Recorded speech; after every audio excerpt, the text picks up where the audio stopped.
Hey, what's up, guys? It's Mathless97, and welcome to a little bit of something different on this channel. For the first time, I'm having a podcast. We're going to do a post SummerSlam podcast, and today I have a very special guest. This should be up on both of our channels, so if you're on his channel, you already know who it is, but go ahead and introduce yourself.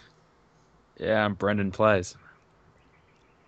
All right, now, SummerSlam just finished off, and this was a great pay-per-view. Holy shit. That is my reaction. In my opinion, Holy shit. in my opinion, as for on paper, this was looking to be the best pay-per-view of the year so far. Oh, And without a doubt. yeah, I thought it could have executed a little better with some of the matches, but most of them were still pretty good, I thought. Well, the undercard and the mid-card matches are pretty boring, to be honest, but they really killed it with the two big matches that we're all hyped up. The only matches we really wanted to see, they were freaking awesome. So I'm happy. I've come out of the show very, very, very happy. But I'm sure we'll get into that later. But yeah, I think the pre-show was good, and then it kind of at the start of the show really lacked, but they kind of picked it up towards the end and saved it anyways. It was kind of funny how they killed the crowd with a Ring of Fire match. You'd think the fans would Oh have been man, hyped for that. that was pretty awful. That was not well. I wasn't expecting much at all, but I think the Ring of Fire was there to keep the Wyatts out, yet the Wyatts still getting in the match. That's stupid to me, but we'll get into that, I'm sure. All right, and before we get started, I just want to apologize if the audio sounds a little bit staticky at some points. I think it might just be the Skype call. It hasn't really been working all that great. But if it sounds like that at some points, I apologize. But let's get into the pre-show match. Rob Van Dam versus Dean Ambrose for the United States Championship. And I thought right out of the gate, the crowd seemed pretty hot for this one. Well, pretty much went the way I expected. It was a back and forth match. We thought Rob Van Dam was probably going to win it, and then the Shield came out. No surprise there, and of course, Rob Van Dam's buddies, Big Show and Mark Henry, made a bit of an appearance as well. Yeah, in the middle of the match, they actually took, right before a commercial break, we saw the Shield come out, and then Mark Henry and Big Show made their entrance, and they didn't really get too involved up until the end. For the most part, they just stayed at ringside, just, they were there, They just, were they, there to kind of like make sure the Shield didn't interfere, and they interfered anyway. So well, whatever. yeah. I mean, but for the most part, up until the end, they managed to keep the Shield in control for. Well, I thought it was going to be they all came out to set up a six-man tag team matchup later on the night with the Shield taking on Big Show, Mark Henry, RVD. It didn't happen, but I think we'll see that match at Night of Champions. I think all the belts will be on the line, so I think the tag belts and the United States Championship belt will be on the line in a six-man tag team match at Night of Champions. That's my prediction. Well, I think that'd be pretty cool, but from what I heard, Rob Van Dam, he's on, like, what his new contract schedule is. He's got, like, some sort of 90-day thing, and I heard that he's not booked for Night of Champions. I'm not too sure about that, though, but I heard he's not booked for Night Uh, of he'll be Champions. he'll be there. I mean, because Uh, that six-man tag match sounds like a good idea. they wouldn't have started this feud up if he wasn't going to be here from at Night of Champions, in my opinion. Um, Otherwise, they could just do a six-man tag team match on Raw tomorrow. Tomorrow, well, whenever it is. I don't know what the time is for you, but tomorrow they could just do a six-man tag team match on Raw and be done with it, which is probably more than likely what's going to happen. Knowing WWE, that's what they normally tend to do instead of dragging it out and making a feud out of it and making something special of it. But I still think six-man tag at Night of Champions would sound the best. That way, you can still use the Night of Champions format, have the Shield in a big match, have Ambrose in a big match, and then have them take on three really good guys, like three really good contenders. So you can get your championship matches out of the way. Well, yeah, not to exclude RVD, but just alone the Shield beating Mark Henry and Big Show in the same match. I'd mark out for that, because you have these two behemoths, these two giants, and then you have the Shield who, other than Roman Reigns, they're not really that big. They're not that.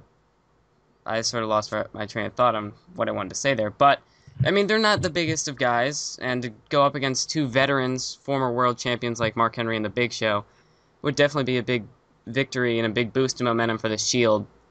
I don't know exactly where they could go beyond this, because I'm still hoping that we could see the Wyatts versus the Shield, and then the Wyatts maybe take the belts off of them. I think that's going to happen later on. I think that is inevitable.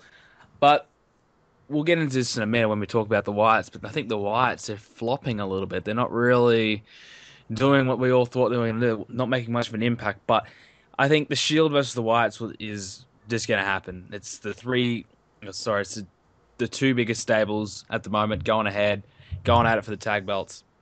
That'd be awesome. I wouldn't mind seeing that, but that that's not ready yet. Both teams are heels as well.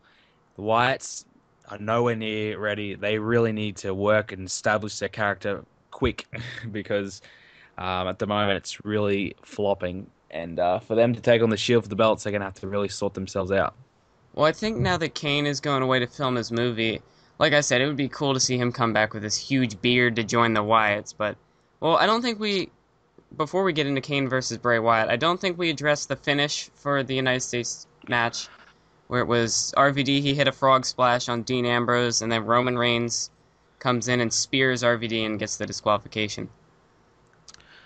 Yeah, well, I think this finish was just so to protect both guys. So Ambrose was obviously not going to lose the match. They didn't want RVD to lose cleanly. As well as this, they're going to use this to as a I don't know a way to get these guys another match, whether that be a six-man tag or another one-on-one match. So I like the finish. I mean, you don't get a clean win. It protects both guys, and we get another match from these two guys in the future. Or whether it might be the Big Show, Mark Henry, and the other guys, the Shield, added in as well. If not, we still get another one-on-one match. So I dare say RVD will want a rematch. Well, yeah, And that finish allows it. So well, that would definitely be something cool to watch. We heard some "This is awesome" chants from the crowd during this one, so as even to see if we get some RVD versus Seth Rollins moment, if we do get a six-man tag. I mean, because there were a huge list of guys that I would have liked to see RVD face now that he's back. Ambrose and Rollins being two of them on the list, but I'd really be looking forward to a six-man tag match. I'd watch that. oh yeah, I think that's the way to go. I can't really see any other way they could go. I mean, who else is going to feud with Ambrose for the US belt at the moment? You could have, I don't know, The Miz or somebody, but we don't really want to see that shit. So, in the tag belts, we don't really have that many credible tag teams. We've had the Usos take on the Shield, and then they lost. So, other than the Usos, there's really no one. So, Henry and Show makes perfect sense. Throw it in six-man tag. Seems like a money match to me. That's the problem with the mid-card titles, is that the WWE doesn't really have many big mid-card faces. You have, I mean, just in general, you have maybe Kofi, The Miz. I think the mid card in general is in a bit of strife. I mean, I think it's gotten better. I mean, last year was pretty horrendous, but I think they're getting better. I think it's what they did with Sandow and Rhodes, um, getting a bit of emphasis on the mid card, getting a story behind it. I think that's what they need to do. They need the mid card to have stories behind it and have something, have a build behind it, rather than just have a. Well, what did they do? A battle royale the week before the pay per view and said, "All right, you can face Ambrose for the belt," and throw it on the pre-show. I mean, that's ridiculous. If they're going to have a pay per view, and of course it's SummerSlam, they need to have a build behind the matches. And Ambrose is the future. RVD has just come back. He's very popular right now. Why not have these guys have a real build towards it? And they can do that. They've got probably, 4 weeks or something until Night of Champions. So give it a proper build and keep this feud going. Make something of it. Yeah, I think Dean Ambrose, just in general, should have been in more singles one-on-one United States Championship matchups rather than all the six-man tags that we've gotten with the Shield. I mean, that doesn't really help either belt if they're always competing in six-man tag matches. I mean, last pay-per-view we did get a pretty cool match between the Usos and the Shield for the tag belts, but really ever since they've won the tag, like ever since all three of them have won belts, the Shield has sort of been going downhill. Well, that's what the mid card does. The mid card belt studio, they went from versing the main event guys, the top guys, to versing nobodies. So, Yeah, well, having matches on the pre-shows, or if not on the card at all. So, I don't know what they're doing with the Shield. That's a big problem they need to address. The Shield should be in high-profile matches. Is it time to break them up? I don't think so. I think soon. I think they need someone. I guess you could have Mark Henry, Big Show, RVD beat them for the belts, and they can carry the belts for a while and have the Shield break apart. And I mean, you can already see the cracks in the team, kayfabe wise. They're starting to lose the six-man tags. They're struggling to win their one-on-one matches, having to get themselves involved and getting losses all the time. So you can already see the downfall of the Shield at the moment. Whether or not they're going to break up in the next coming months is remain to be seen. But I think the end of the Shield is coming soon. Well, I think if and when the Shield does break up, I think maybe they do it one at a time. I think definitely Rollins should be the first to go, because I don't know if you saw the backstage fallout, but they showed the little backstage scene with the Shield and not Ambrose, Rollins is, because after they've lost the match, Rollins is sort of like freaking out, and Ambrose is like, no, everything's fine. He's like, in the background, he's like, no, it's not fine.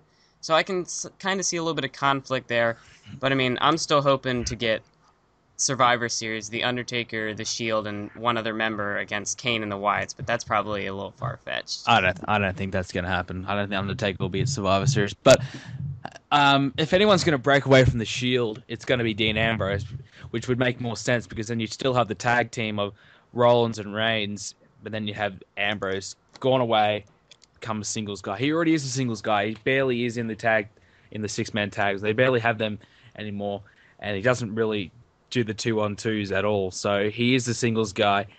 It would make more sense for him to break away, be his own self, I guess, and rather than have Rollins, because then you lose that tag team and you still have Ambrose as the US champ or the singles guy. Then you just have Reigns who has to break away and become a singles guy as well. So if anyone's going to break away, it's going to probably be Ambrose.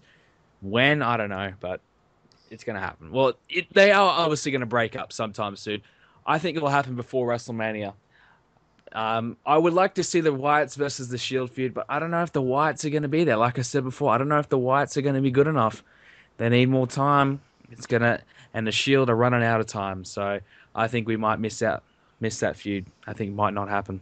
Well, since we're on the topic of the Wyatts, we had Bray Wyatt versus Kane in a Ring of Fire match. And for the longest time, I had no idea what the difference between a Ring of Fire and Inferno was. Then, like 2 days before, I figured out you just win by pin or submission.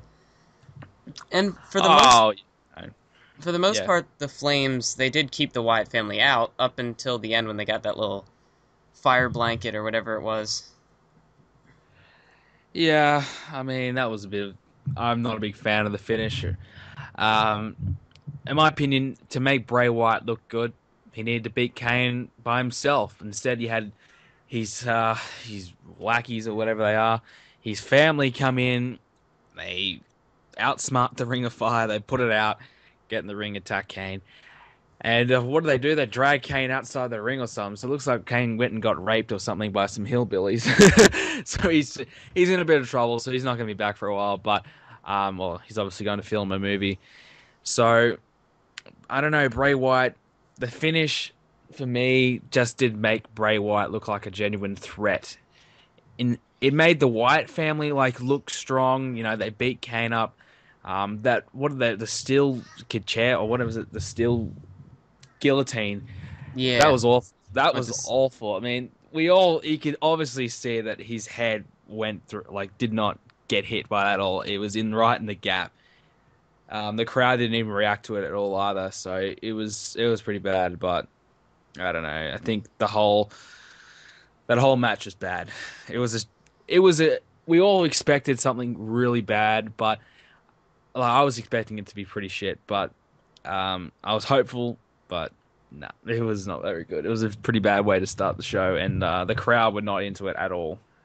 Yeah, I had been hoping that Bray Wyatt, because it was his debut, I figured he would get some good offense in. I didn't really think too much about Kane. He's getting up there. He ate 2 choke slams, so he was going to lose that match if they didn't interfere. Yeah, that's what I don't like. It seemed like Bray Wyatt got dominated in this by Kane, because when we saw him taking the choke slams, and he was setting up for a tombstone, I was like, geez, really? Is Bray Wyatt really going to lose? Yeah. I would have rather seen Bray Wyatt, because he's supposed to be sort of the leader, because those are his followers, the Wyatt family.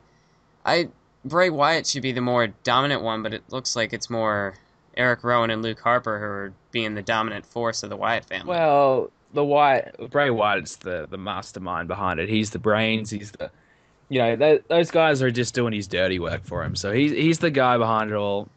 He's telling them what to do. So I don't mind that aspect of him not really getting involved in the ring that much and having to do any of the dirty work. But as you said, like I don't know, just I don't think it's working so far. I mean, the promos and the vignettes are fantastic. That's brilliant. But in the ring, so far, I'm not impressed. And I think, what is it, Harper and Rowan, Yeah. they look green as fuck. I mean, they don't really look that good in the ring. They don't really look that convincing at all. I mean, they're very sloppy. So they got a lot of work to do in the ring. And Bray Wyatt, his in-ring debut, I was not impressed. I mean, he's been hyped up as shit from a lot of internet fans. Have been hyping him up like crazy. His promo is good in ring. It remains to be seen. I can't judge him off a Ring of Fire match, but for me, I'm not impressed. Well, it's not that I didn't think Bray Wyatt shouldn't be in the ring, but I mean that he should, like he always needs to be in the ring, but just the fact that he was there for the Ring of Fire match, I still thought he could have looked a little more dominant. We also heard some Undertaker chants in there, which that would have been pretty cool Yeah, to see the crowd got a Undertaker. bit. The crowd thought he was going to come out. The lights went off a couple of times, and thought, "Oh, here comes the Undertaker." And also, they had the Undertaker chant.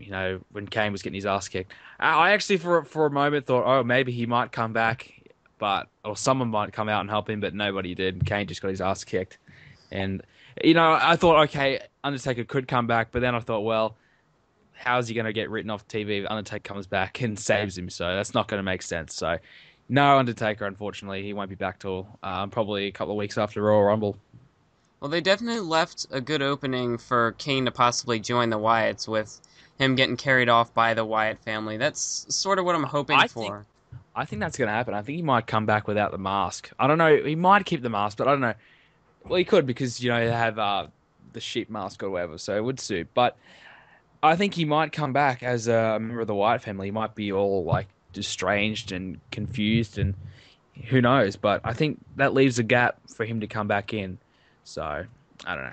I personally like Kane better without the mask. I mean, his original work with the mask is Oh by far yeah, the best, but I mean, as like maybe I'm a little biased because when I started watching he didn't have the mask, but I kind of like him better without the mask than this new version where he's got this different mask. I just think it would be a nice change of pace to get him back without the mask. Like I said, it'd be cool to see him have like a super long beard and join the Wyatt family. It would blend right in. yeah. That would be awesome. I don't know if he can grow that one. He's got. Well, he might have a couple of months to do it, but of course he's doing the movies, so he might not be able to. But um, yeah, I mean, without the mask, I think that would be. I think that'd be pretty cool. But either way, I'm happy. I think he's run with the mask. We're all expecting to come back and be this super monster that we all knew and loved, but that really hasn't happened. I think the guy just isn't. He's just a shadow of his old self. He's still good. I still like Kane, but still has a couple of years left in him. But he's never going to be treated as the monster that we used to know him as. I think he's probably been one of the worst booked characters or wrestlers over the past 10, 15 years. He hasn't really been on the end of very good booking at all in his career. I personally think that Kane should still be the one to have the most eliminations in a Royal Rumble match, considering he had the most in one match. But I don't know if they're trying to like save that for Michaels or something. But I mean, considering I think he only Kane, needs. I think he only needs a couple more yeah, before he gets that. he doesn't need that many at all. So I mean, just so that way Kane has something that he's got more of a Well, he mark in. he has the most in one Royal Rumble. I think the Royal Rumble. I think it's almost a crime that he never won one because he was awesome in it, especially the early ones, like the 2002, three or whatever it was. When he came out there and eliminated, I think it was like seven, it might have been 11 guys. I don't know, maybe seven. Those two numbers come to my mind. I forget how many it was, but whatever it was, he came out and he just dominated the Royal Rumble, and that was awesome. I think he really is the uncrowned king of the Royal Rumble. He's never won any, but certainly he's been the biggest threat in the Royal Rumble, and I think he, in my opinion, rightfully deserves that title of the most eliminations in the Royal Rumble. So if I was WWE, I would give that to Kane. They haven't really given him much, in his career, but at least give him that, in my opinion. Give him something. Yeah, I don't really see anybody being able to break that record, or at least not anytime soon. Kane has definitely earned that much, if not a little bit more. But I Well, if definitely, somebody's gonna do it, it's gonna be like a young guy. It's got like, like a Randy Orton who started, like he's been around forever and he's only 32. So he's got another 10 years left in him. So it's gonna be a guy like that who's been around forever and gets a couple of eliminations every Royal Rumble and just eventually just overtakes Kane. That's gonna happen. Kane has been around for a while, but he's old now. But yeah, certainly somebody who comes in at their early 20s and stays till they're 45 is certainly going to have a big chance to break it. So it probably will get broken, but for now, I'll give it to Kane, and he should hold that for a good 10, 15 years, I reckon. all right. Well, now I think we've talked enough about Kane. Let's move on. We have Cody Rhodes versus Damian Sandow, and I don't really have too many points Yeah, written in not my too much to notes in say. this one. There wasn't a Not too whole much lot. to say, but There was there were a few good spots. I know with Cody Rhodes when he picked up Sandow off the top rope for, I don't even know what to call that. It's not really like a reverse electric chair. That's what I think of it as, but I don't. oh yeah, I, yeah. Cody Rhodes won it, didn't he? Yeah. I predicted Cody Rhodes to win. A lot of people saying Sandow to win. Actually, Sandow was the favorite to win on the betting, which surprising me. I didn't put a bet on Cody Rhodes. I probably should have. It was good odds. But anyways, um, yeah, Cody Rhodes was a clear winner here.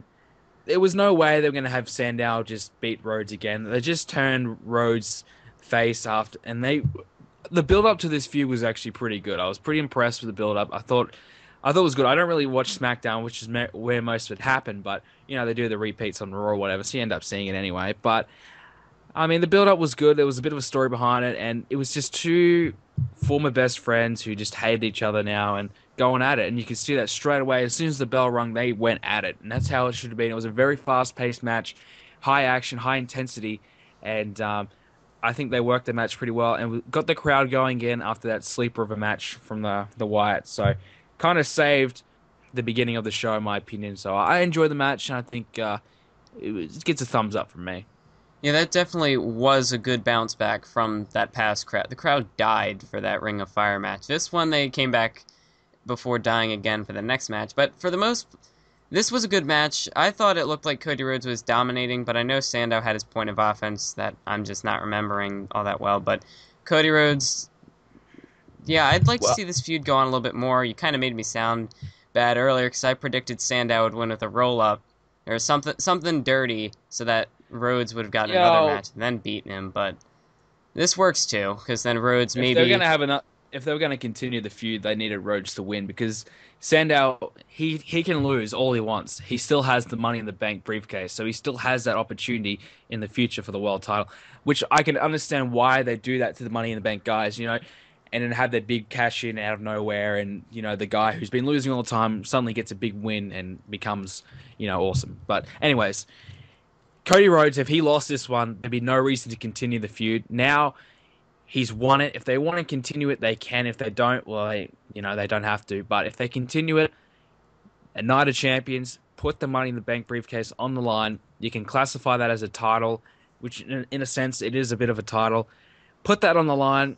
Cody Rhodes versus Damien Sandow. Sandow gets a cheap, dirty win, retains the briefcase, and you can probably move away from the feud from there. Or if you want, you can have a rubber match since it's 1-1, and probably Sandow wins again. And then you can have him. You've elevated him. You've got him a good feud. Cody Rhodes still looks strong, and you've elevated both guys. The face turn from Cody Rhodes successful. Sandow gets a win, retains his briefcase, and gets a good feud under his belt. And then from there, either have him cash in or move away to another feud. Because Well, Sandow's been getting his ass kicked. I think his feud before Money in the Bank was with Sheamus, so you're never going to win against Sheamus. So he really hasn't been looking good at all. So I think I know the Money in the Bank treatment is to lose all the time, but I think for him, he needs a win and have him beat Cody Rhodes in the long run. well, not or the Money in the Bank briefcase holder doesn't have to lose every match because we saw with Ziggler last year he was losing Well, to he beat everybody. Cena. Well, yeah, that's Ziggler what I got a was big win. thinking. He beat Cena. So, That's where but they but set up a line of opponents for the future once you win the title. Not in Ziggler's case because he dropped it right away for some reason, but they give you like you lose to all these guys. Then when you get the title and if they challenge, then you get to come back and you beat them all. And I think Rhodes versus Sandow for the briefcase definitely needs to happen at some point. I think this would be. I don't really know how many times the briefcase has been on the line, but I think this would be the most believable because Cody Rhodes, he's been in the business for a while, never really broken through the glass ceiling, so to speak. And I think people could believe that Cody Rhodes could win the Money in the Bank briefcase if he faced Sandow for it, and that would definitely. I think people can believe that he can win the world championship. He just needs that one kind of breakout feud to get him over. He's always been one of the guys that we've always thought and considered to be a favorite to win Money in the Bank. I think he was one of my favorites to win this year. And yeah, so I think he's definitely credible and believable to be Money in the Bank, Mr. Money in the Bank. Well, now that we've talked about the World Heavyweight Championship Money in the Bank winner, we can now move on to the World Heavyweight Championship match between Christian and Del Rio. And I personally didn't really give a fuck about this match. Well, I don't really give a fuck about Alberto Del Rio. Um, I've actually been watching a bit of videos on Christian. I think I watched some of his TNA debut. I've been watching a little of his old stuff, and I'm getting into him a little bit. So I don't know. I mean, this match was actually pretty good. I think it was a pretty solid World Championship matchup. I didn't really pay too much attention to it before I watched. I enjoyed it. Halfway through it, I was like, "Wow, this is actually pretty good. I might keep watching it." So it got my attention. But Del Rio won again, of course. No Ricardo. I don't think no Ricardo. So that was a little surprising. But Christian tapped out to the cross arm breaker. So I was actually I said this in my prediction video. I was so surprised that Christian even got this title match. And for him to lose doesn't really matter because, he shouldn't have been in this match in the first place, in my opinion. So I think what they're doing the World Championship, I don't know what they're gonna do from now. I mean, I think what WWE really needs to do is kind of at the end of the line unify the belts because the World Championship is just a joke. I mean, I like the big gold belt, but honestly, unify those damn titles, and then you can have the Intercontinental Championship and United States Championship mean something more again. Then you can have like guys like Christian, Del Rio, and whatever feuding for those belts rather than having the World Championship belt, which in a sense is a mid card belt anyway, just being I don't know wasted with those guys, Yeah, with just Del being Rio. degraded even more. With Del Rio as the champion, they have nothing planned for him in the future. I mean, once Ziggler was done, they had nobody left for him to face, so they set up that match with Christian to get in. I was thinking maybe I don't really consider Christian a main event, a world champion. I consider him more of like the mid-card superstar in sort of a Chris Jericho, Rob Van Dam role where you're there to put over superstars for the most part. And with this one, I mean, when I heard a few "This Is Awesome" chants, I was about ready to flip out because I personally don't think Del Rio is deserving of that. It was a good match though, but they don't have anything planned for Del Rio, and that's where I was thinking if Christian at least, I mean, as much as I don't want to see this match again, for business, at least if Christian won, you can then have a rematch at Night of Champions. But I don't know where they're going to go with Del Rio at this point. They have nothing set up for him. We'll probably get another triple threat or something, number one contenders match, or good God, if Christian gets another number one contenders match. I don't know, it would have been better to have Christian win the... I don't know who can face him, because, I mean, it's not like Del Rio won dirty or something. He made Christian tap out, so Christian's out. Ziggler is I want to see Ziggler feud with Big E a little more, so I don't think we'll see either of those two get called up. RVD's going to be busy with the Shield. Who do you really have to face Del Rio? Sheamus is injured. I can't think of anybody else. That's the thing. Neither can I really. And the thing is, they need to get the belt off Del Rio soon. Because Sandow cashing in on Del Rio, he's going to get cheered. People are going to love that. Probably when he cashes in anyway, it doesn't matter who he cashes in on. He might get cheered, but depends on the crowd. But in the future, they need to have a face beat Del Rio and take the belt off him. I think Del Rio is just a transitional champion. I think you're going to end up finding that a guy like Mark Henry or Big Show will get the belt again. I don't know.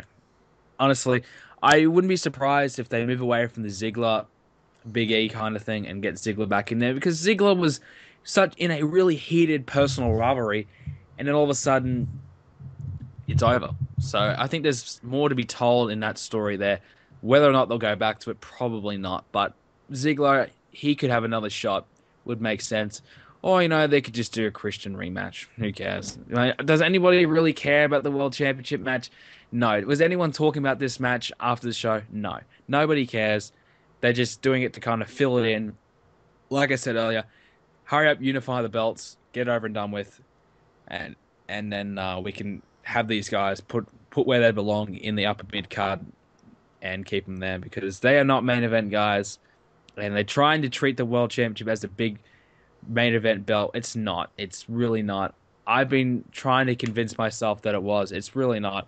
If you have Christian versus Del Rio for the belt, and then you have on the other hand, you have John Cena versus Daniel Bryan, you can see the differences in the belts and what each belt means. I mean, I don't know. Just Del Rio sucks. Christian's old. He's a has-been. Just move on. Who cares? I really could not care about this match at all. I don't care about Del Rio at all. I tried. I mean, his heel turn, the double turn at I think it was Payback. That was awesome. But now, was it Payback? Might have been Extreme Rules. No, Payback. Yeah, and that was awesome. But since then, who gives a shit? I don't care about Del Rio. That's He had my attention. He's lost it. That's another reason why I'd hoped Ziggler would hold the belt a lot longer than he did.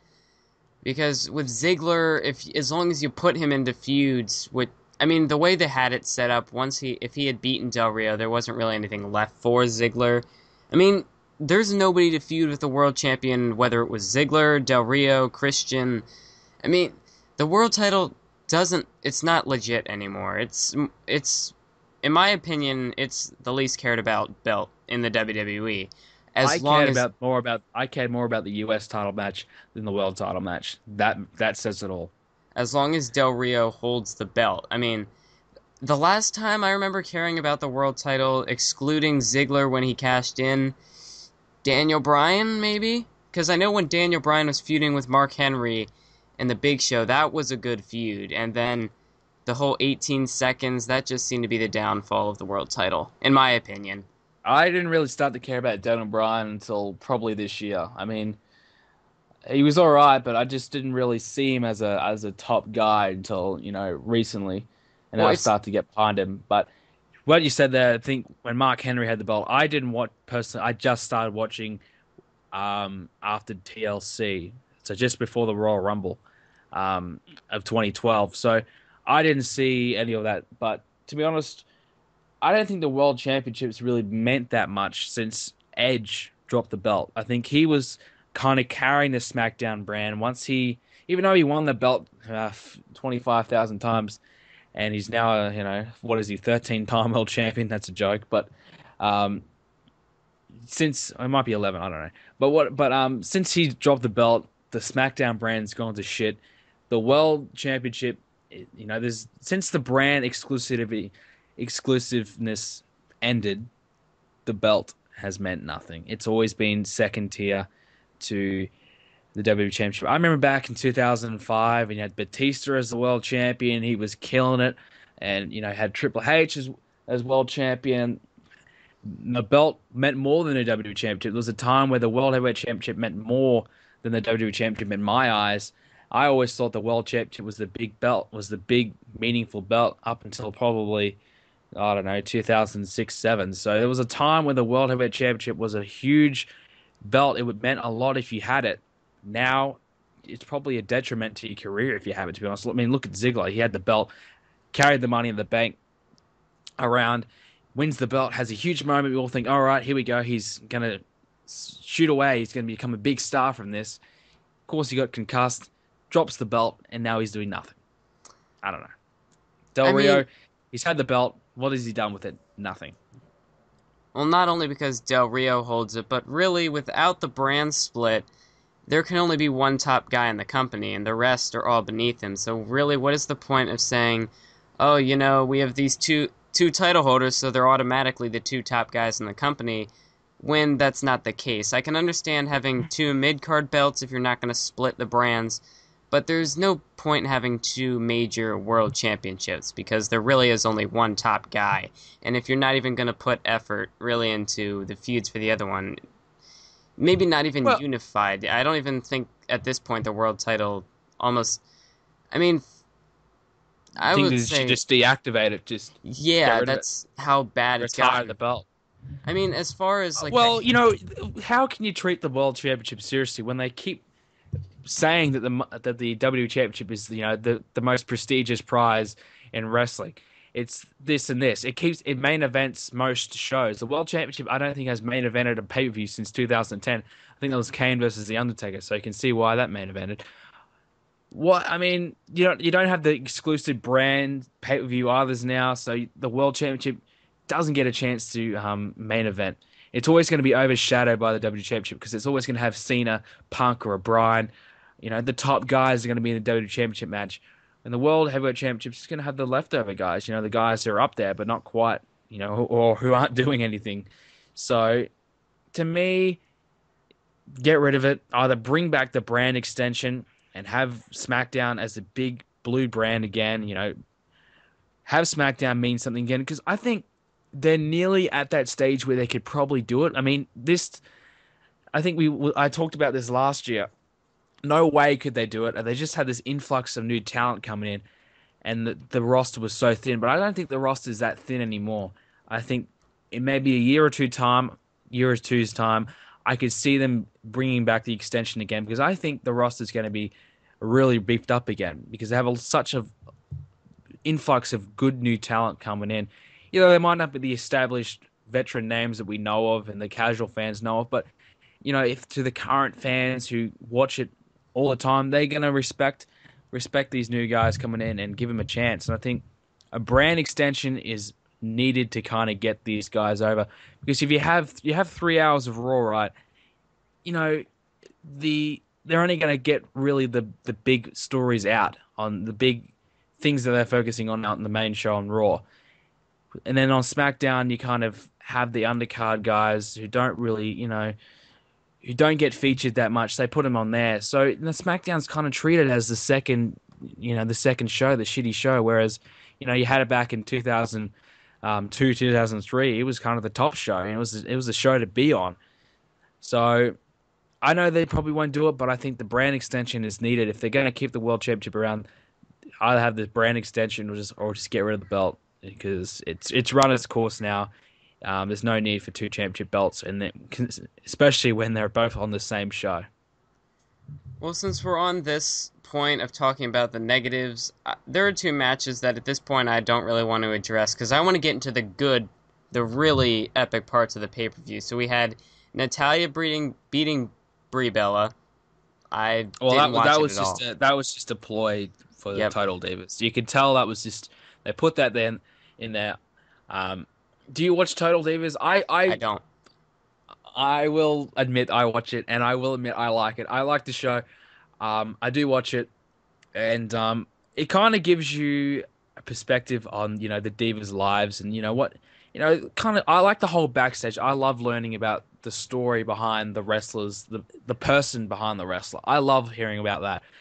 So even if it is a diva, I still like it, and it's a bit of drama. It's just something to watch.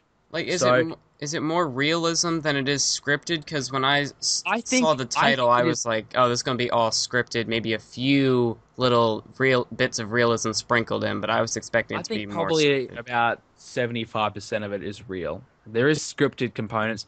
Like they had Eva Marie audition as the dance partner to Fandango, I and it think was a big drama that whatever that she couldn't dance or whatever. That was all faked. That was all set up. So there is some components of it that is fake, but I think for the most part it is real.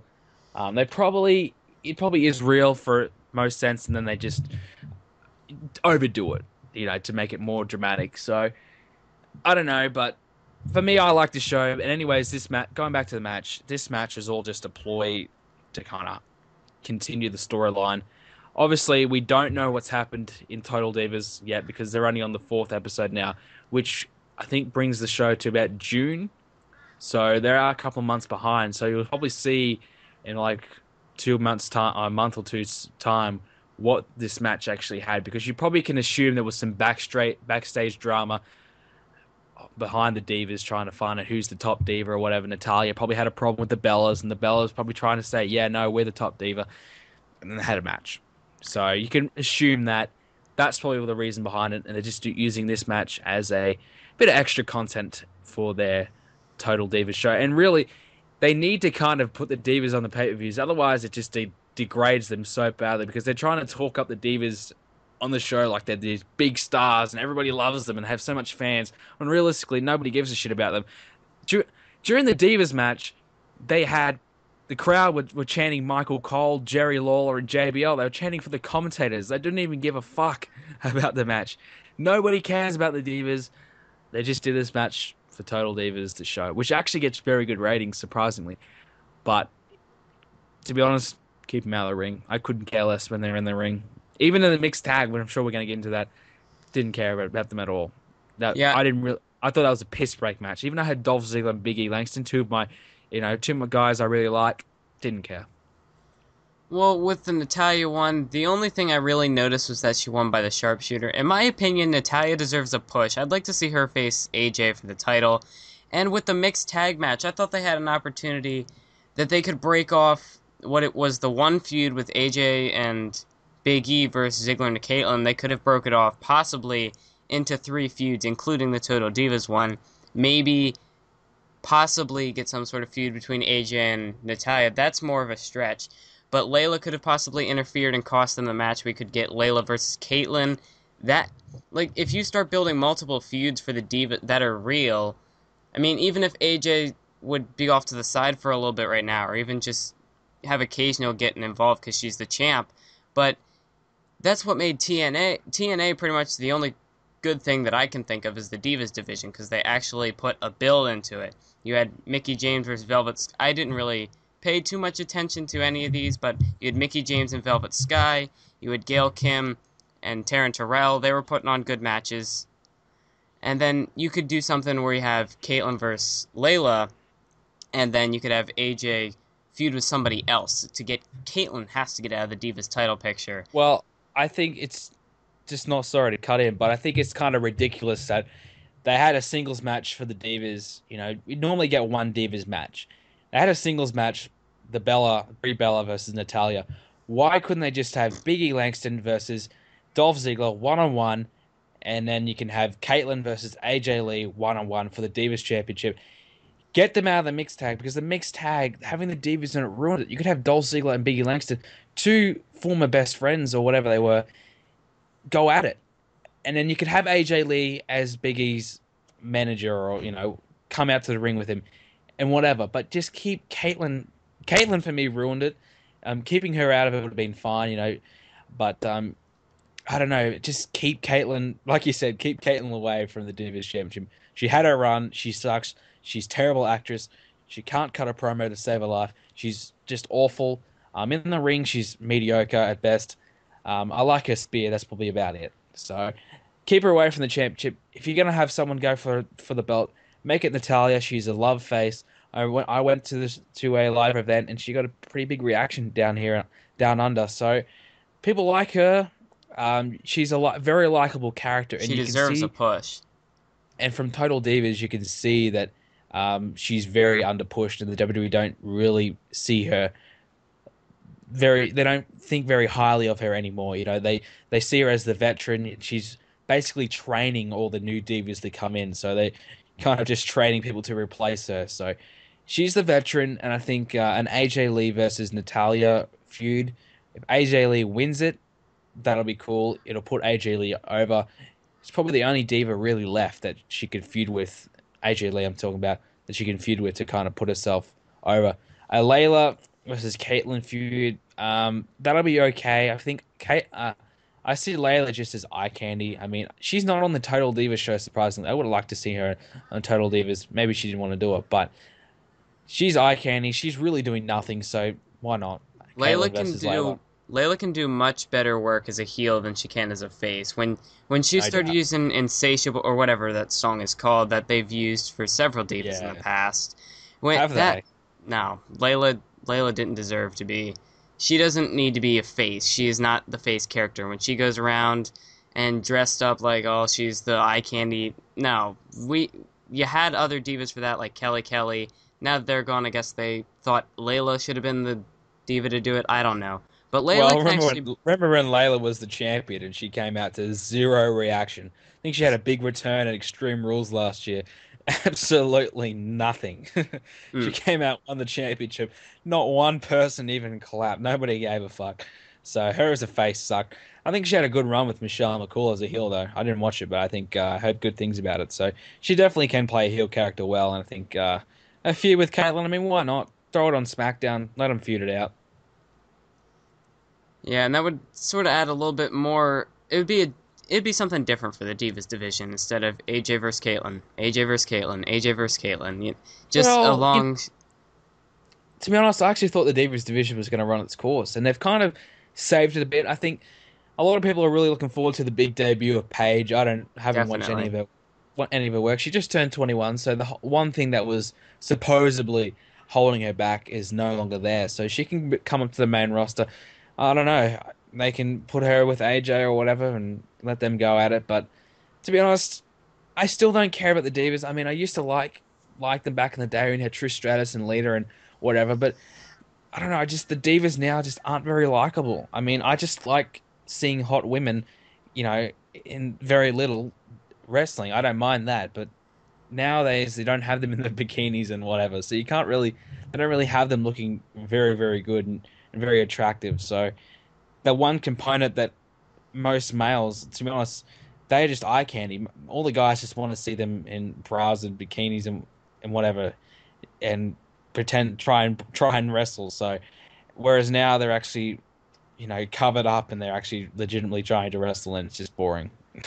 If I want to see a wrestling, I watch the males do it. I'm not being sexist or anything, but to be honest, in most sports, males do it better, and there's a reason why women's sport hasn't taken off and in popularity because nobody really cares. People would much rather see males do it if they can. If it's a unisex sport, they're gonna watch the males do it because in realistically they're gonna do it better. That's not being sexist. That's just telling the truth. Well, yeah, I kind of want to move on from this one, but I seriously think Dolph Ziggler was giving AJ Lee he had to be giving her lessons about how to sell things because she just oversells like almost anything Caitlyn does anymore. She's the one good diva in the main roster of the divas division that I think can wrestle. Other than that, she just pretty much makes the other divas look good. Other than that, there aren't really She can many actually others that can talk wrestle.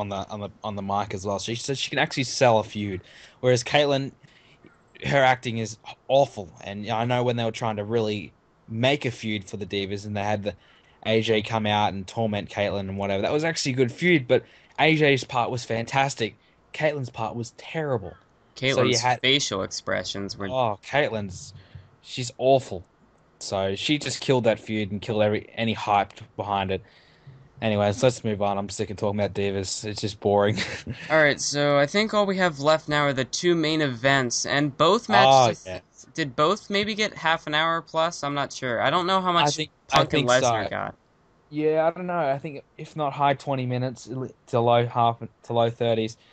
We'll talk about this one first. Man, this was the match of the night, but by all means, Bryan and Cena will be the talking point after the show, which so they kind of did overshadow it in the end. I mean, the big story, the big turn behind with Bryan and Cena. Um, that's going to be the talking point of the show, but without a doubt, the best wrestling match of the night, CM Punk versus Brock Lesnar. This match was incredible. I was watching it and going, "Holy shit, this is awesome!" I mean, it was brutal. You can obviously the story behind it. The the betrayal of Paul Heyman on CM Punk. You can see all three guys acted out brilliantly. You know, you can see the hate. They were acting out the hatred, and you can really see these guys didn't like each other, and they just wanted to beat the fuck out of each other. And that's what they did. Brock Lesnar threw CM Punk around like he was nothing. And Paul Heyman saved the match a few times for Brock, got involved. CM Punk got his hands on Paul Heyman, and in the end, actually cost him the match. So um, I think they portrayed this match brilliantly from start to finish. It was the kind of match they needed to do, and adding the no DQ stipulation was a must. I think Brock Lesnar Definitely. is a guy who thrives on being able to use weapons, use the outside to all the things on the outside the ring to his advantage. Like the steel chairs, like the steel steps, and all that kind of crap. So he thrives on using that, and that's what I think he needs to put on a good match. So the decision to make that no DQ was a very good one, and probably saved the match in my opinion, because I can think, these guys wrestling a normal match would still be good, but I think having that extra intensity of steel chair shots, steel steps, announce tables, all that, brilliant. Well, yeah, because when you think, but I personally think they should have named it a no DQ match before the actual show, because then you're expecting. It must have been a last minute decision from them. They must have thought, must have realized that maybe we might not be able to get the best match out. And I think they didn't have any other no DQ matches on the card, so they might have thought, well, they probably. I think, in my opinion, you'd always want to see at least one no DQ match on every card. Otherwise, it's kind of just a standard normal show. You need a kind of a stipulation match applied just to amp it up a little bit. So they probably thought, all right, what match can we put this on? Lesnar Punk would be the most suited, and to be honest, it would have been a shame if they obviously wanted to have Paul Heyman get involved. I think that was the key factor behind the no DQ. They couldn't have Paul Heyman get involved without the no DQ. Otherwise, he would get disqualified and ruin the match. Otherwise, you'd probably have to take a ref bump and then Paul Heyman get involved that way, and they want to get pretty messy. So the way they did it was very fine, was very good, and it turned out great. Everybody loved the match. The reception it got was brilliant. The crowd were super into it. It was crazy. It was a great match. I thought there was a lot of storytelling done in this one, I especially agree. in the beginning. They carried it throughout with, like in the beginning, it started with Brock Lesnar just throwing CM Punk away and Punk running right back at Lesnar, just continuing to fight. He wasn't giving up. He continued to go at Lesnar with everything he had, even when Lesnar was swatting him away. There was one spot where he had the cover of the announce table, I think it was, and he had it sitting on top of Punk, and then he just jumped and stomped it into Oh Punk. yeah, it's snapped it, snapped it in half pretty much. But yeah, the storytelling was fantastic. Punk was really betrayed as the underdog.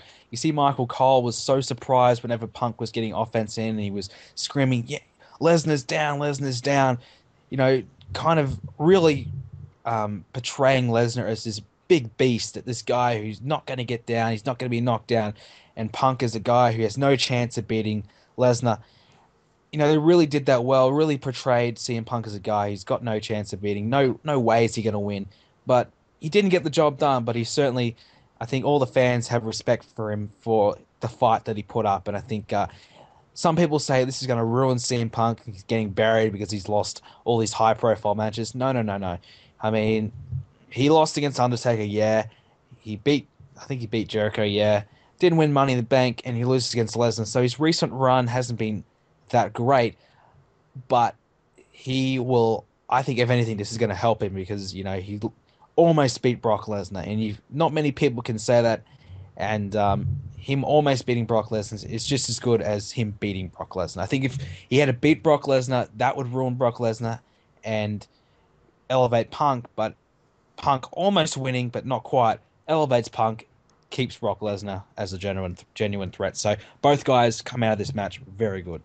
And not only that, it could lead to another possible rematch, because Lesnar might not be around for a while, but we could possibly see a rematch, maybe as early as WrestleMania, because I know Lesnar's going to be gone again for a Well, while. Lesnar's contract states that he only has to work 3 matches a year tops. So he's worked Only his three three. already. Yeah, only three. So he's done WrestleMania, he's done Extreme Rules, and now he's done SummerSlam. So he can't do any more matches this year. So he's done. He'll come back around WrestleMania time. Who will feud with remains to be seen. If The Rock is going to be there, it's going to be The Rock versus Brock Lesnar. If not, it's going to be probably perhaps a CM Punk rematch unless Stone Cold comes back. But that's a whole different issue to get into there. But there's so many possibilities they could do. A CM Punk versus Brock Lesnar rematch would be awesome. But the thing is, I can't see them dragging out the Paul Heyman CM Punk storyline. What are we now? August. So another 6 months until, well, it might be more than that, till WrestleMania. So I can't see them dragging that out for that long. So for mine, it's going to be Brock Lesnar versus somebody else. CM Punk and Brock Lesnar may have another match down the line. I mean, Brock Lesnar's going to be around for a little bit longer.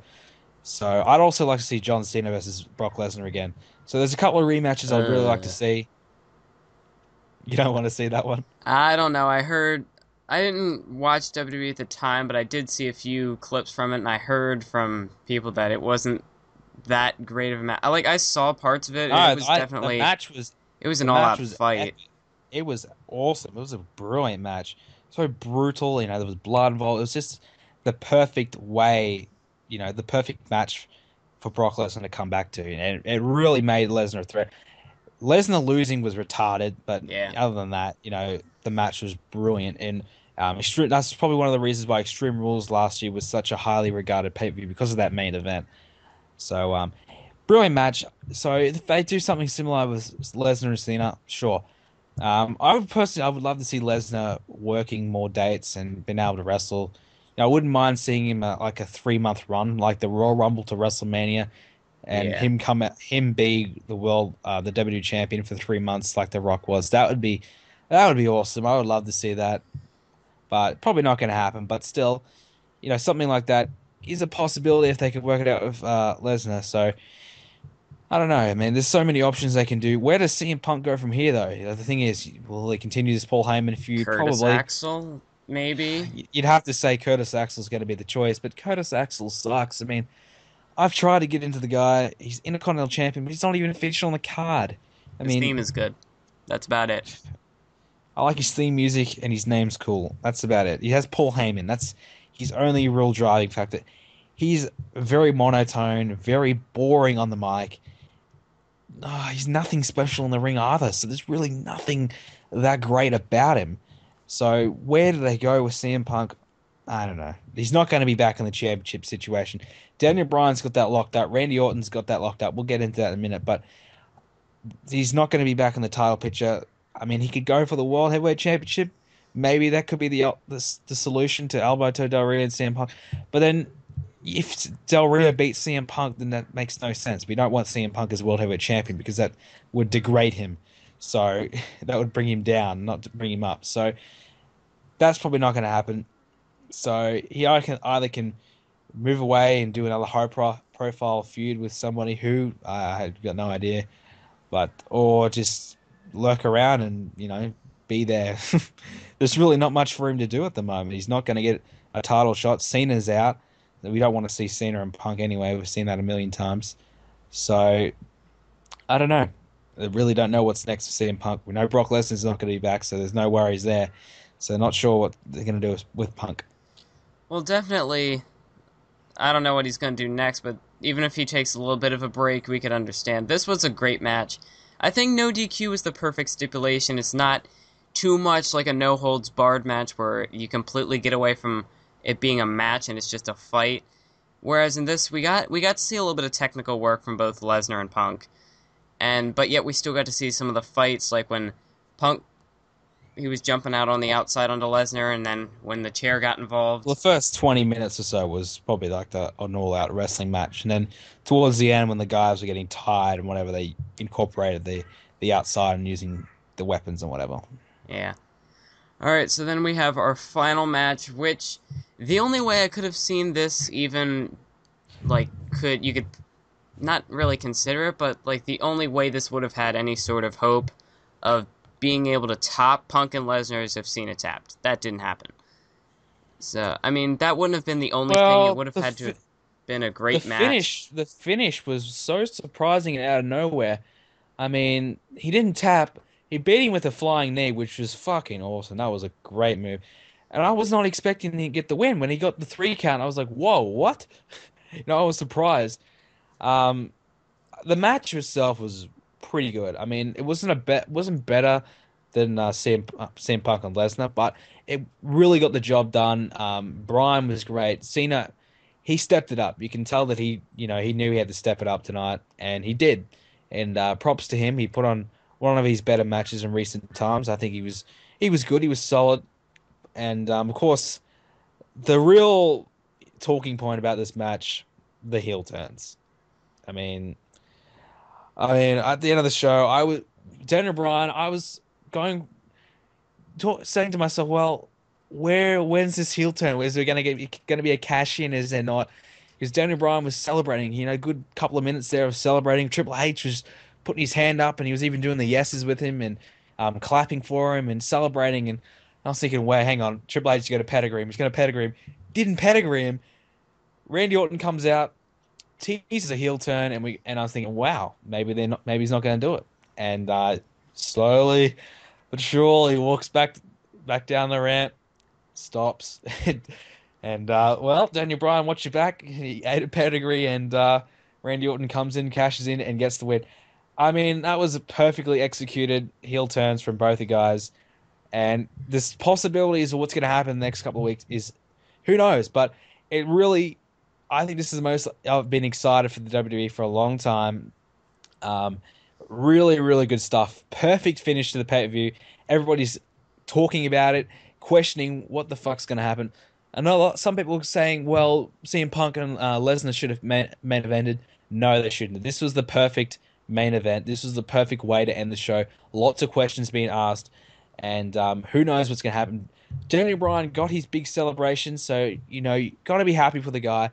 And then, of course, Randy Orton had to spoil it. And I'm a big Bryan fan, but I also love Randy Orton and Triple H, so I'm very, very excited to see what's going to happen. So it looks as though it's going to be the underdog Daniel Bryan coming up against corporate Triple H and Randy Orton and probably others, maybe the Shield. I saw one guy in the crowd was holding up a hashtag Cena tap, but he put it up too soon. The match wasn't over yet, and that sign wasn't true. But that flying knee, I think it's good to have Daniel Bryan establish another finisher that is not a submission, similar with what they need to do with Del Rio. I mean, they've both got the submission finishers, but you need to have something else that you can just boom out of nowhere and the match is over. If you can't I agree. lock in a submission, like say, what if Daniel Bryan is without he's got an injured arm or something, he can't really lock in the yes lock. I mean, just to have something else that you can just suddenly the match is over. And I think that. But I think story-wise in the match, it would have made more sense if Cena had a tap because he had the injured elbow. Yeah. And Daniel Bryan was attacking the elbow. So for him not to tap kind of doesn't make sense in that regard. Yeah, I don't know. They're just still trying to protect Cena, I guess. I honestly don't know. Cena got pinned cleanly. 1, 2, 3. That's no dispute about that. Didn't tap. If he had tapped, Bryan would have been huge. But I don't think he needed to tap. He beat John Cena. He won the championship. And that's not the talking point at all. The talking point is Daniel Bryan versus Randy Orton now. So nobody really cares about the fact that Daniel Bryan beat Cena. And everybody wants to care about what's happening with Randy Orton and Daniel Bryan and Triple H. So that's the talking point. I don't think we should be too fussy over the fact that he didn't make him tap. He still beat him. He won the championship clean. That's as good as it gets. I'm not too upset that he didn't tap, but just thinking it's definitely a good thing that they finally can have a WWE championship that Cena is not going to overshadow it. Cena can go off, get his elbow surgery. Back when Punk held the title for over 400 days, he stated how Cena was always in the main event, the WWE title was beneath him. Now you have with Orton and Cena, you have something there that Cena can't overcome it. I mean, WWE, knowing them, they probably could do something, but realistically, you can't. You have Orton versus Daniel Bryan. Hopefully, they can drag out this feud, maybe even till Survivor Series. This could be a feud they could drag on for a while, especially now with Triple H joining Vince. And at first, I was a little skeptical because I wanted to see maybe going up to WrestleMania, we see like a Triple H versus Vince McMahon for control of the company or something, and then Triple H gets it and it starts a whole new thing. But with Triple H being on Vince's side, then it's one giant corporation. You have Triple H, Vince McMahon, Randy Orton, possibly Stephanie McMahon, anyone else if they add in somebody later on. Evolution! No, but then you have this giant corporation, and then all you have on the other side is Daniel Bryan. He's going up against the entire corporation by himself. And I mean, I'm sure if it's still going when Cena comes back, if they want to, they could maybe add him in. But for now, you have this giant power group, and then you have Daniel Bryan. And this is going to help get Daniel Bryan even more massively over than he is already. Because now, Daniel Bryan, he's had that tasted gold, but then he had it robbed from him. And now he's just going to be that much more hungry to go back for the title, to be able to win it back from Randy Orton. I think this is going to be a great feud. I don't know. I'm still sort of iffy on the Triple H heel turn, but I'd have to say it's the biggest heel turn of 2013. I mean, there haven't really been that many. I think it's been the biggest heel turn in a long time. Actually, I was one of the best heel turns. I think it was. We were all expecting it, but to see it actually happen was surprising. And wow, didn't John Cena tease a heel turn with the whole handshaking thing? I was thinking, oh my god, he's going to turn heel here. He's going to turn heel here, but he didn't. I was hoping that'd be one. I was kind of hoping that'd be one of those cases where it's like, okay, WWE's not going to do it. And then all of a sudden he's like reaching for a handshake and he just grabs Daniel Bryan and hits him with the AA. But I knew, yeah, I didn't I really was expect that to expecting it. happen. I was hoping it. That's one of those things. Lay him down, but then you'd have Randy Orton come in and be a heel as well. So you'd have two heels, and you'd probably, I don't know. Well, Cena, it wasn't the right time for Cena to turn heel anyway because he's out of action, so he couldn't be there anyways. But we got Randy Orton heel turn finally. I think it's been long overdue. With Randy Orton as a face has certainly run its course. Definitely, it was pretty. I think we all had enough of it by long before this time last year. So about time he's in the main event. It's good to see him as a champ again. I'm a big fan of Randy Orton. I know a lot of people aren't. He's now a 10-time WWE champ, world champion already, and 10 times. Yeah. Well, he's been around since. It's been around since 2004. Cena's been around, won his first belt in 2005, and he's 13-time. Randy Orton 2004, 10 times. So Cena's still ahead of him. But you got to remember, Randy Orton has carried, the blue brand, carried SmackDown for a long time. And I know, but I just can't picture him holding the belt that many times. I mean, I can think now with 2009. Definitely, I didn't watch it, but he was the number one guy. He was the top guy there. With him and Triple H, that feud was brilliant. We had Orton versus Triple H, Orton versus Cena. I think the belt would have gone back and forth a few times. So he hasn't had any super long title reigns, but he's had where it's gone back. No, he hasn't. And of course, he won his first belt in 2004 with World Heavyweight Championship. He started that feud with Evolution Triple H. So really, history-wise, it's a little weird to see Randy Orton and Triple H teaming up again. I mean, they were a team in Evolution. Triple H turned on Randy Orton, and then they had a massive feud, like a very heated feud in 2009. I know it's 4 years past, but still, you look back on the history, Randy Orton and Triple H have been against each other for a long time. So these guys teaming up now and creating maybe Evolution 2.0, and Randy Orton is in Triple H's place, and Triple H is in Ric Flair's place. Who do we bring in? Do we bring in a Ryback to be Batista? That'd probably be the logical choice for mine if we wanted to bring in a Batista-like guy. I don't think Batista's not coming back. And if Batista was to come back, he'll be back at Royal Rumble. He's too booked up with movies anyway. So if you want to bring Batista, will not be back. Ric Flair is signed with the company, so he could come in, but I don't know if they will want to bring him in as a manager. I don't know. I don't know if he's needed, to be honest. And who do we bring in as a Randy Orton type young guy coming up? Do we bring in a Wade Barrett? Because people say, Batista was the same age as Triple H when he was in that role, and he was booked as the up-and-comer. So Wade Barrett is actually, I think, the same age as Randy Orton. I read this today, so people saying it wouldn't work, but it would work because look at Batista and Triple H, they're the same age, so it doesn't matter. The age doesn't really matter. Randy Orton's been established for a long, long time, so he, of course, even though he may be younger than some other guys, he still is the veteran, and he still is the Triple H in the role here. So it would work. They can bring in a young guy, or they can make it a mega corporal stable and forget Evolution with the 4 guys, bring in even more guys, have the Shield come in, and then all of a It, sudden you have Triple H, Randy Orton, The Shield, Ryback. Wow, who's I, gonna stop that? I'm not Nobody. too sure about the Shield because I think of that when you get like a bigger group that comes in.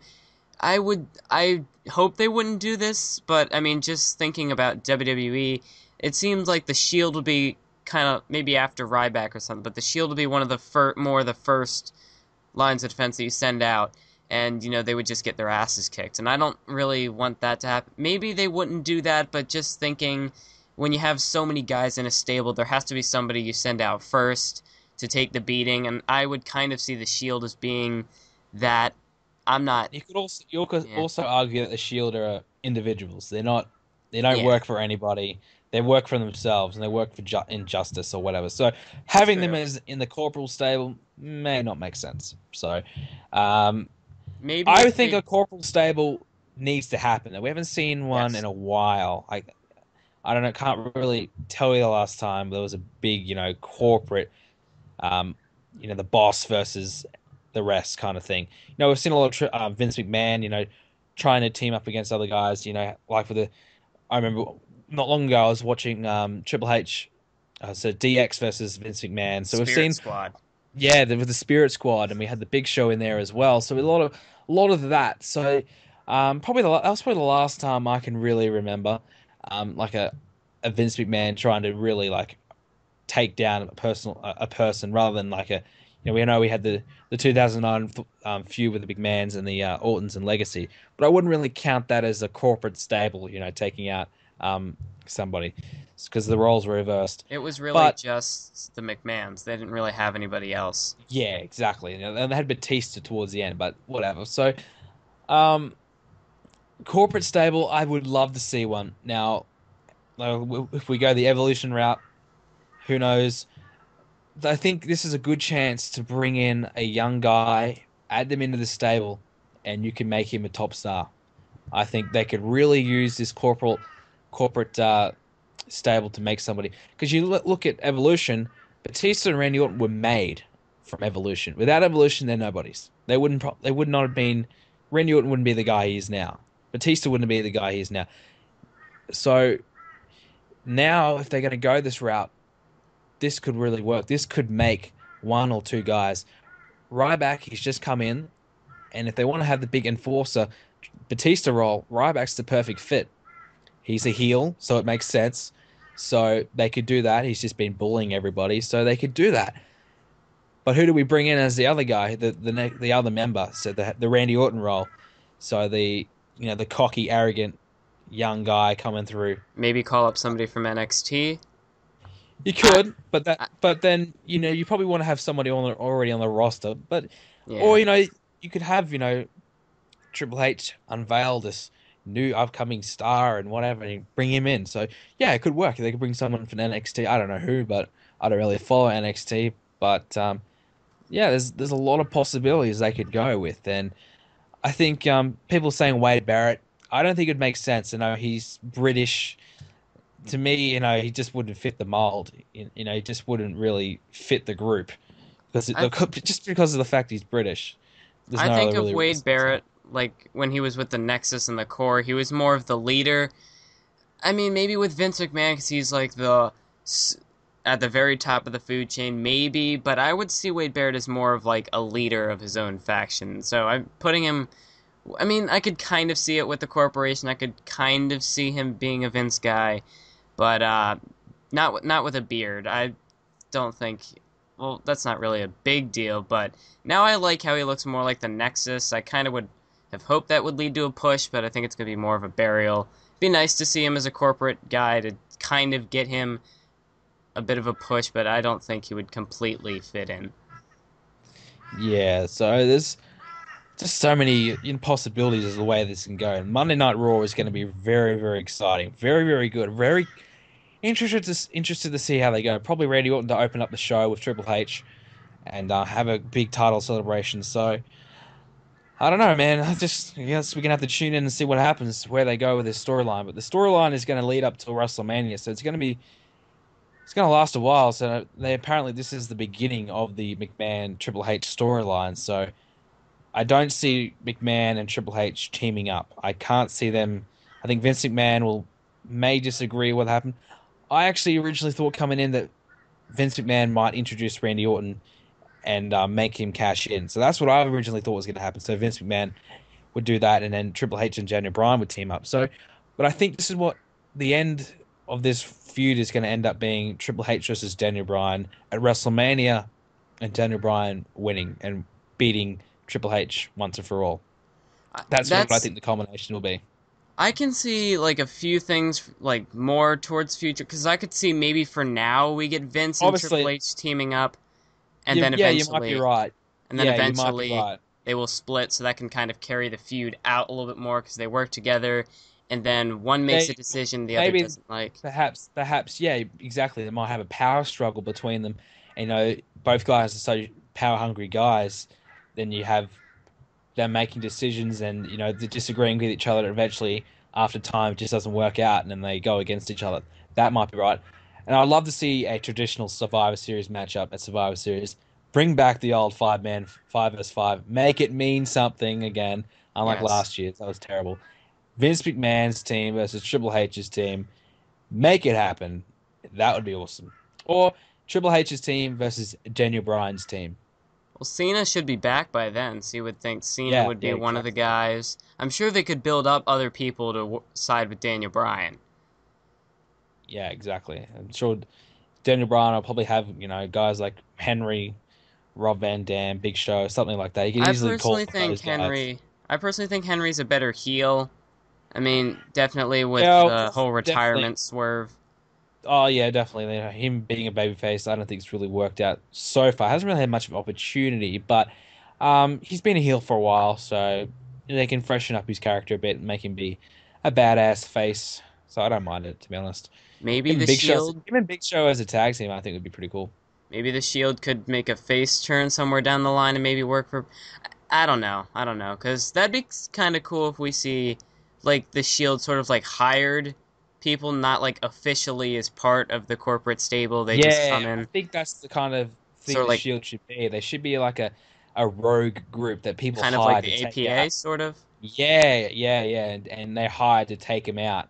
So perhaps Vince can hire the Shield to be on their team for the night and take out Daniel Bryan.